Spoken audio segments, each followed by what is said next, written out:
Hello, everyone. I want to speak on what I believe to be an incredibly important topic, double-mindedness. I think this is actually a really good photo to illustrate double-mindedness. There is no two ways about it. It's either one way or the other, really. um, this is in accordance to so many things.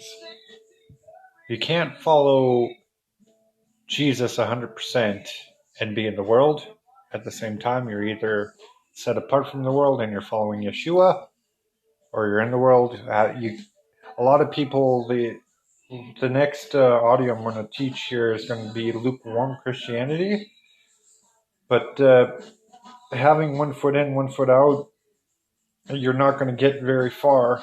Like if you look at this picture carefully, imagine this individual right at the edge before the paths cross different ways, one to the left, one to the right. You have one foot on the left side, one foot on the right side. You're not going to get anywhere. Okay? You either go left or you go right. And this is why Jesus explains, I'd rather you be hot or cold than lukewarm. But this is not about lukewarm Christianity. This is about double-mindedness, so I will try to stay on topic here, because they're pretty similar, actually. I'm going to just read some passages of Scripture. I have some music in the background. Please comment and let me know if it's too loud. Okay? I just want to put a little bit of music in here. So, in James chapter 4, verse 8, it says, "Draw near to God, and he will draw near to you. Cleanse your hands, you sinners, and purify your hearts, you double-minded." So the opposite of double-mindedness is a pure heart. Okay? So a pure heart is a clear, clean heart. So clear, clean feelings, thoughts and feelings. Okay? Always remember the heart in Greek, Hebrew, Aramaic, it means your thoughts and your feelings. So purify your thoughts and feelings. Okay? Now, I posted this yesterday on Instagram, but whenever you guys hear it, it'll probably be a few days later. But it says, I quoted Jesus. He says, "According to your faith, let it be done unto you." Okay?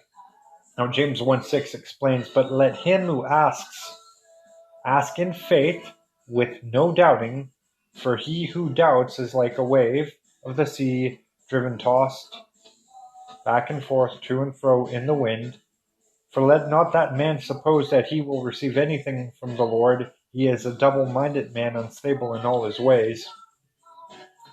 And there is only 3 verses in all of Scripture that talk about double-mindedness. I already quoted 2. Here is the third. It's Psalm 119, verse 113.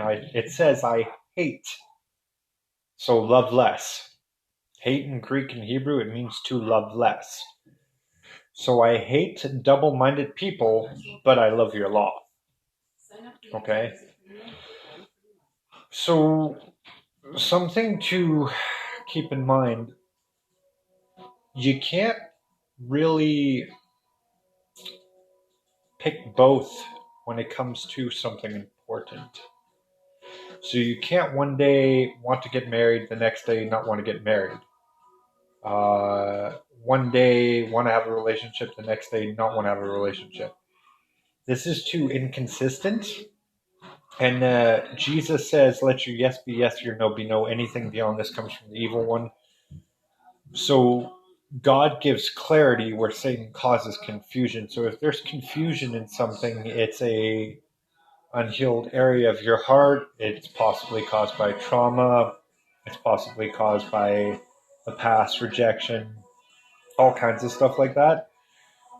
But it's very important that you come to a place where you get to a point where you know exactly what it is you want, and then you strive for it and you aim towards it. Preferably, of course, there are primary things. One, aim towards the kingdom of heaven. Okay, aim towards having an eternal reward, not earthly reward. If there's any doubt, confusion, worry, fear, stress when it comes to relationships,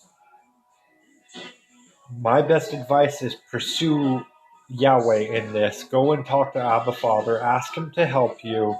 Ask Him to heal every area of your heart that has not been healed yet. Ask Him to purify your thoughts and feelings, that you make a choice to either remain single for the rest of your life, or you make a choice to pursue a relationship, marriage, kids, and the list goes on. As for myself, I already know what I want. It's been made clear to me. I tried to surrender to God the need, want, desire for a wife for years.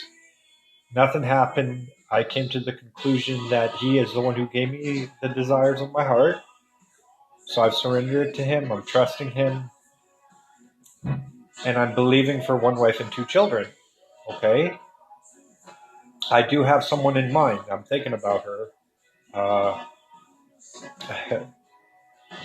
We'll see what happens. Okay? Could be her, could not be her. That part is inconsequential. What's important is that I do trust God with my future. I trust God with my future spouse, whomever it may be. I don't know who it is. All I know is I trust God and I'm aiming this direction. I want one wife. I want 2 children, period. This will not change. My mind will not change. It will stay this way till the day I'm dead. Whether I get this promise or not, I will continue pursuing Christ wholeheartedly. But this is a place in a position that everybody needs to get to. It's very important. Okay? So I will leave it at that. If that was helpful, please leave a like. Please leave a comment. Feel free to subscribe because it is in fact free. And I believe there's 27 people who are not subscribed yet, but they continue to listen to my audio teaching. So please subscribe. It'll actually support me and help me in the long run. It'll spread on YouTube. More people will be able to hear. I'll be able to help more people this way. It is free. Everything I'm doing is free because I believe freely have received, freely give. All my knowledge, wisdom, it's been given to me for free by Yeshua for me to give for free to everyone else. And I'm trying to spread this as much as I possibly can. So please share, please subscribe, and I will post another audio teaching within 3 to 4 days.